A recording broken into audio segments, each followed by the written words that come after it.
नमस्ते दोस्तों। आज मैं एक बहुत ही खास और जरूरी टॉपिक पर बात करने वाला हूं, जिसका नाम है finding your purpose in life, यानी जिंदगी का मकसद ढूंढना। हम सबने कभी ना कभी इस सवाल पर जरूर सोचा होगा, मेरी लाइफ का मकसद क्या है।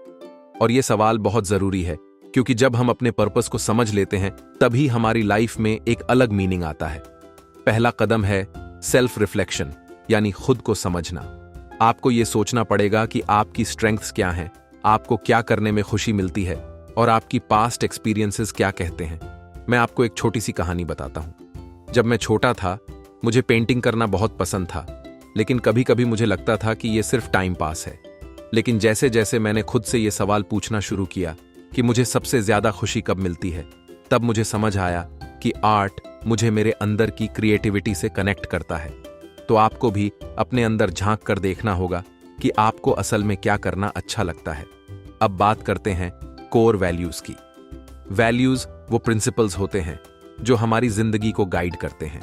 ये वो चीजें हैं जिनके लिए हम खड़े होते हैं। मैं एक एक्सरसाइज करता हूं। मैं खुद से पूछता हूं, मेरे लिए सबसे ज्यादा इंपॉर्टेंट क्या है? क्या वो ऑनेस्टी है, काइंडनेस है, या शायद फ्रीडम? जब मैंने अपने कोर वैल्यूज को पहचाना तो मेरी डिसीजंस लेने की क्षमता बहुत क्लियर हो गई। मुझे पता चल गया कि मेरी प्रायोरिटीज क्या हैं। अब एक और महत्वपूर्ण बात, लाइफ का मीनिंग क्या है? मीनिंग का मतलब सिर्फ रोज के टास्क्स करना नहीं है, बल्कि उससे कुछ बड़ा पाना है। यहां विक्टर फ्रैंकल का एक जरूरी कॉन्सेप्ट है, लोगों को पर्पस तभी मिलता है जब वो अपने जीवन में मीनिंग ढूंढ पाते हैं। जब मैंने ये समझा कि मेरा काम सिर्फ पैसे कमाने के लिए नहीं है, बल्कि उससे लोगों की मदद करने का सेटिस्फैक्शन भी आता है, तब मेरी लाइफ की अंडरस्टैंडिंग बदल गई। तो ये सोचिए कि आपको किस काम से डीप सेटिस्फैक्शन मिलता है। अब बात करते हैं विजन की। आप अपनी लाइफ में लॉन्ग टर्म क्या देखना चाहते हैं? अपनी फ्यूचर लाइफ की पिक्चर बनाइए। सोचिए, आपका आइडियल करियर कैसा होगा, आपके रिलेशनशिप्स कैसे होंगे और आप किस तरह का इंपैक्ट छोड़ना चाहेंगे। मैंने भी एक विजन बनाया था कि मुझे एक ऐसा करियर चाहिए जहां मैं क्रिएटिविटी और लर्निंग दोनों को बैलेंस कर सकूं। और जैसे ही मैंने ये विजन सेट किया, वैसे ही मेरे डिसीजंस भी क्लियर हो गए। अक्सर हम अपने पर्पस की तरफ बढ़ने से पहले मेंटल ब्लॉक्स का सामना करते हैं। हम खुद से कहते हैं, मैं ये नहीं कर सकता, या मैं इसमें फेल हो जाऊंगा। यही वो मेंटल ब्लॉक्स होते हैं जो हमें रोकते हैं। यहां कॉग्निटिव बिहेवियरल थेरेपी सीबीटी बहुत काम आ सकता है। सीबीटी एक टेक्निक है जिससे हम नेगेटिव थॉट्स को रीफ्रेम कर सकते हैं। जब भी मैं खुद पर डाउट करता था, तब मैंने खुद से पॉजिटिव एफर्मेशंस कहना शुरू किया। इससे मेरे अंदर कॉन्फिडेंस आया और मैं उन ब्लॉक्स को पार कर पाया। अब ये सब बातें जानने के बाद एक सवाल आता है, मैं क्या कर सकता हूं? सिर्फ सोचने से कुछ नहीं होगा, आपको एक्शनेबल स्टेप्स लेने होंगे। मैं आपको सजेस्ट करता हूं कि छोटे छोटे गोल्स सेट करें। जैसे अगर आपको राइटिंग का शौक है तो हर दिन 10 मिनट राइटिंग शुरू करें। जब मैं खुद स्मॉल स्टेप्स लेने लगा, तभी मैंने देखा कि मैं धीरे धीरे अपने पर्पस की ओर बढ़ रहा हूं।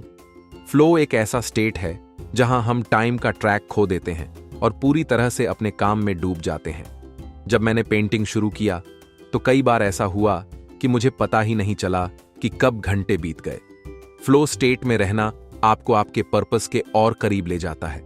आप इस स्टेट को बार बार अचीव करना चाहेंगे, क्योंकि यहीं पर आप अपने बेस्ट सेल्फ को एक्सप्रेस कर पाते हैं। अब सवाल आता है कि क्या आपका करियर और पर्पस एक ही हो सकते हैं? हाँ, हो सकते हैं, लेकिन जरूरी नहीं है कि करियर ही पर्पस हो। आप अपने जॉब से सेटिस्फैक्शन पाने के साथ साथ किसी और हॉबी या साइड प्रोजेक्ट में भी अपना पर्पस ढूंढ सकते हैं। मैंने खुद को सिर्फ एक करियर तक सीमित नहीं किया, बल्कि साइड में हॉबीज को भी एक्सप्लोर किया, जिसने मुझे बैलेंस और हैप्पीनेस दी। पर्पस का एक बड़ा हिस्सा होता है कंट्रीब्यूशन। हम इस दुनिया में क्या छोड़कर जाना चाहते हैं? जब मैंने लोगों की मदद करने के लिए मेंटरशिप शुरू की, तब मुझे लगा कि मैं कुछ मीनिंगफुल कर रहा हूं। पर्पस सिर्फ अपने लिए नहीं, बल्कि दूसरों के लिए भी होना चाहिए।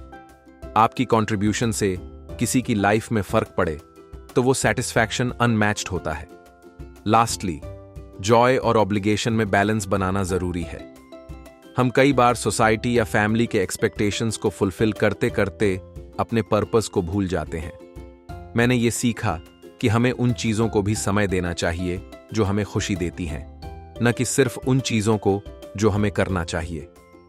पर्पस का मतलब है joyfully living your life, not just fulfilling obligations. मैंने अपने पर्पस को ढूंढने में उन लोगों से भी सीखा जो अपनी लाइफ में फुलफिलमेंट पा चुके हैं। रोल मॉडल्स और मेंटोर्स से मैंने इंस्पिरेशन ली और उनके एक्सपीरियंसेस ने मुझे मेरे पाथ पर गाइड किया। आप भी ऐसे लोगों को ऑब्जर्व करें, उनसे सीखें और अपने जर्नी को शेप करें। और आखिर में याद रखिए कि पर्पस कभी स्थिर नहीं होता, फ्लेक्सिबिलिटी रखना जरूरी है। तो दोस्तों, पर्पस ढूंढने का मतलब ये नहीं है कि आप एक ही बार में इसे पा लेंगे। ये एक जर्नी है जो आपके खुद को समझने, एक्सप्लोर करने और हर दिन छोटे छोटे कदम लेने से बनती है। स्मॉल स्टेप्स, डीप रिफ्लेक्शन और कंसिस्टेंट एफर्ट, यही पर्पस का रास्ता है। धन्यवाद। मुझे उम्मीद है कि आप सभी इस जर्नी को समझ पाए होंगे और अपनी लाइफ में भी पर्पस ढूंढने की कोशिश करेंगे। अगर आपको हमारे वीडियो पसंद आते हैं तो कृपया इस वीडियो को लाइक करें। आपका एक लाइक हमें और मोटिवेशन देता है और हमें और बेहतर कंटेंट बनाने के लिए प्रेरित करता है। और अगर आप चाहते हैं कि आपकी जिंदगी में और भी पॉजिटिव बदलाव आए तो हमारे चैनल को सब्सक्राइब करना न भूलें। हर हफ्ते हम नए वीडियोस लेकर आते हैं जिनमें हम पर्सनल डेवलपमेंट, मोटिवेशन और सक्सेस के बारे में बात करते हैं।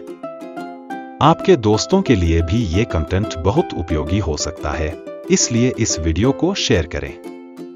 हो सकता है कि आपके एक शेयर से किसी की जिंदगी में बड़ा बदलाव आ जाए। आपका सपोर्ट हमारे लिए बहुत महत्वपूर्ण है। साथ मिलकर हम एक मजबूत कम्युनिटी बना सकते हैं जो एक दूसरे को प्रेरित करे और सफलता की ओर बढ़ाए। तो चलिए अब इस जर्नी का हिस्सा बनिए। लाइक, शेयर और सब्सक्राइब करें और चलिए मिलकर अपनी जिंदगी को और बेहतर बनाते हैं। धन्यवाद।